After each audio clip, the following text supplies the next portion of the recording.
Hey guys, welcome back to my channel. I hope you're having a great day so far. So I filmed a couple of videos like this during the holiday season when there were a bunch of new releases coming out before the holidays, and a lot of you guys seem to like those videos, and I've been getting some requests to film videos like this in one way or another because it's kind of like an anti-haul and a wish list video all wrapped into one. So today I'm chatting about 10 new releases. I picked the ones that I thought would be the most interesting, the ones that kind of caught my eye, and I'm going to be chatting about whether or not I'm going to be buying them. So I'll start with the products that I am going to purchase, and then I'll chat about the products that I'm kind of on the fence about because I love hearing your thoughts. You usually swing me one way or another, in deciding whether or not I need to try them. And then I'll finish up with the products that I am not going to buy. So I hope you guys enjoy this video. I will say that one of my favorites here on YouTube, Samantha March, actually films videos like this every single week. And I think this is how I discovered her because I was filming, a somewhat similar video like this, and a bunch of you guys told me to check out her channel, and I love watching those videos. So if you are a fan of hearing about new releases and just kind of people's thoughts on them,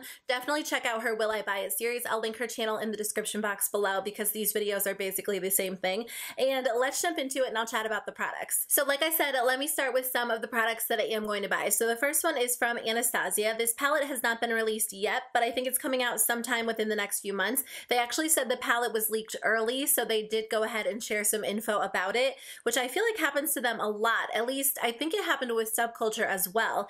But this one is their Soft Glam eyeshadow palette, and the palette looks really beautiful. At first when I looked at it, I wasn't necessarily completely interested in it just because it does look to have a lot of shades similar to what I already have in my collection, so I didn't know if it was going to be a must-have for me. Her Instagram caption says there are 7 new shades, 3 from Modern Renaissance, and then a couple of like regular Anastasia single shadows in this palette. So I'm personally really looking forward to this palette. I'm going to grab it as long as, it doesn't have like the same issues as like the Subculture or something like that. But most likely I will be trying it out. It looks really beautiful and it just looks perfect for spring and summer. It's a great neutral palette. So I personally can't wait to try it out and see how it works. So I'll definitely do a review for you guys once I grab this palette. The next product that I will be purchasing is from Tarte Cosmetics. It is the Foil Finger Paints Shadow Palette. This one retails for $39, and to be completely honest with you guys, I was not interested in this palette at all. I saw it on Sephora quite a few times when I was recently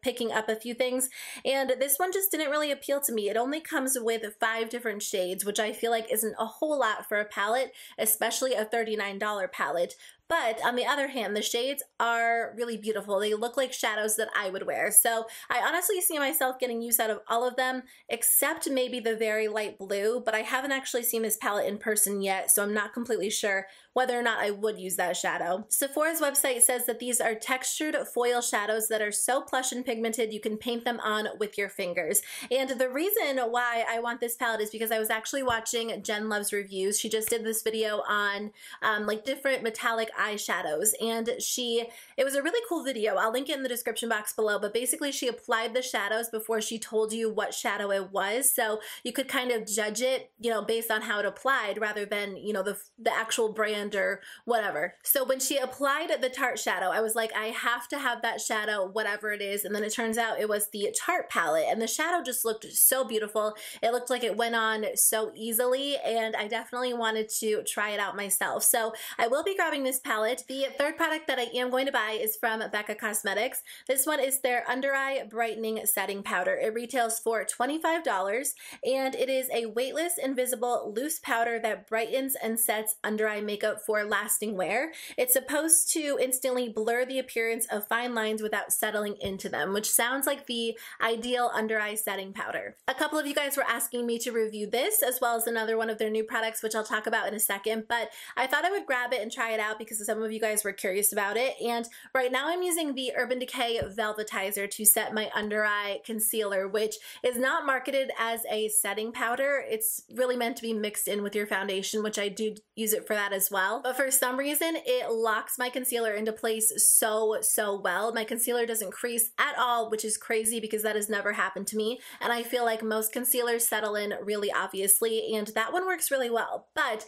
it's a little bit too dark for under my eyes. I feel like the actual powder is a little bit yellow tinted, even though it's supposed to be translucent. And when it mixes with my concealer, it just looks a little bit dark. So I'm looking for something that's really going to brighten my under eyes. I really like Becca Cosmetics products, and I thought I would try it out and let you guys know how it works. Okay, so let me talk about a few products that I'm kind of on the fence about. I might buy them, I might not, for varying reasons, which I'll talk about in a second, but I would love to hear your thoughts. If you guys grabbed these products and you have a review on them, if you're thinking about buying them, or if you're not, let me know what you guys think in the comments below, just because I feel like you kind of usually help me make up my mind, and I'm just kind of curious to hear your thoughts as well. So the first product is from Too Faced Cosmetics. It is their White Peach Eyeshadow Palette, and this is part of the Peaches and Cream collection. So let me know in the comments below, are you guys completely over the Peaches collection, or are you into it? Are you a fan of it? I do like a lot of the products from like the Sweet Peach collection and the Peaches and Cream collection. I've only tried a couple from the Peaches and Cream collection, but the products that I have tried,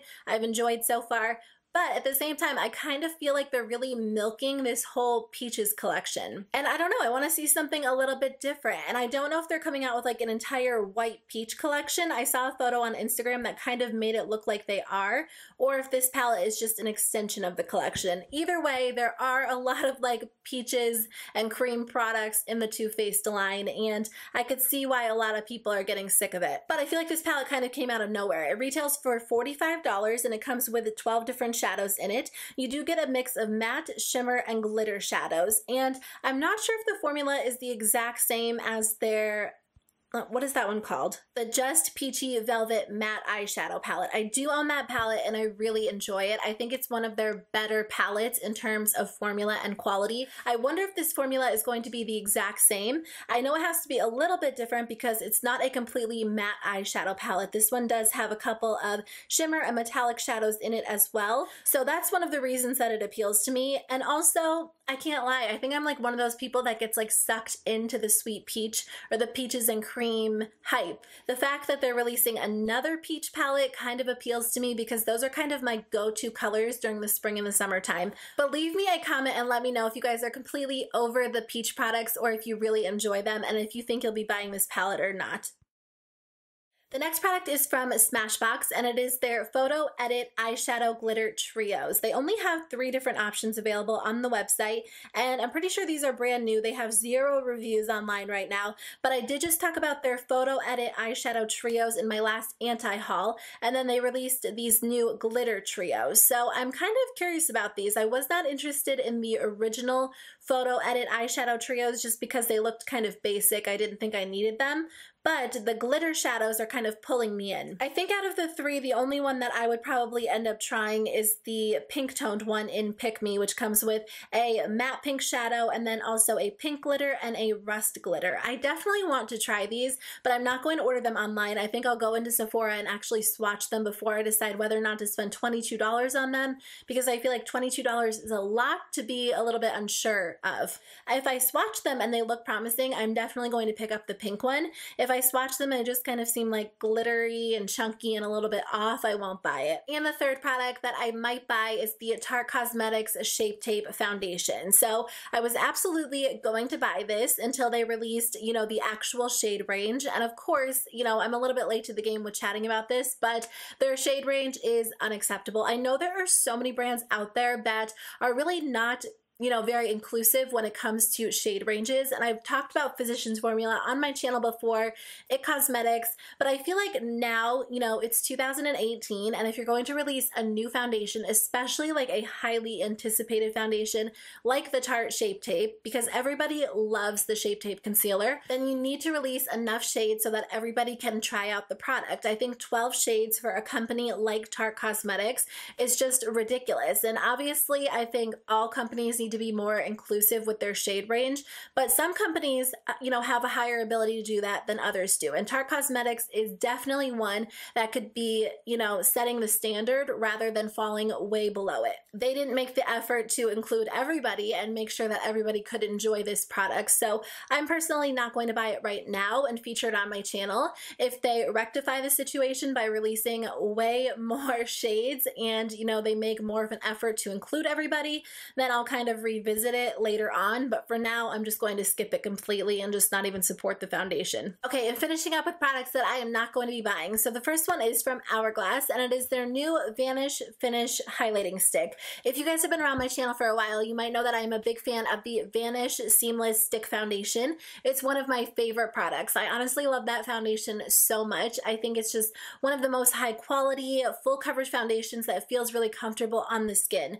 And I thought about grabbing the Vanish Finish Highlighting Stick because I love the foundation so much, but the more I thought about it, the more I decided I don't need it. They came out with 5 shades and they retail for $42. And if I was really into cream highlighting, I think that this is a product that would appeal to me a lot. I really enjoy Hourglass and I'm going to be trying more of their products in 2018, but I don't think I use cream highlighting products enough to justify a $42 price tag for one product. I'd rather spend my money on a powder highlighter that I know I'll get a lot of use out of instead of a cream highlighter that I think I might use once in a while. So I am going to skip this one. I thought it was really beautiful and I think I told a couple of you that I was going to buy it, but I changed my mind and I won't be purchasing it just because I don't think I personally would get enough use out of it. The next product that I'm not going to buy is from Becca Cosmetics. This one is their Anti-Fatigue Under Eye Primer, and it retails for $32. So I'm not going to buy this product. A couple of you guys were asking me if I was going to review this alongside of the under eye powder that I did say I was going to buy,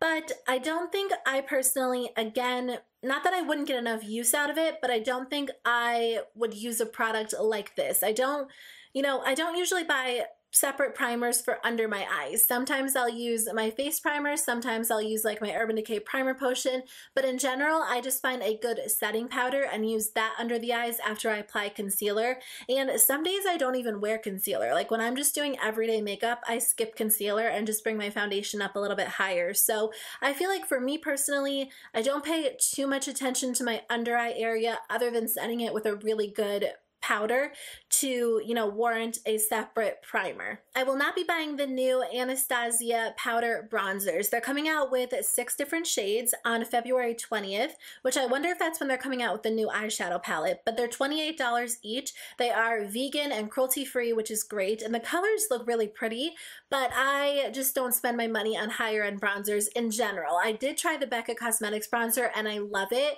but I'm kind of back to using my Physicians Formula butter bronzer just because it's my all-time favorite.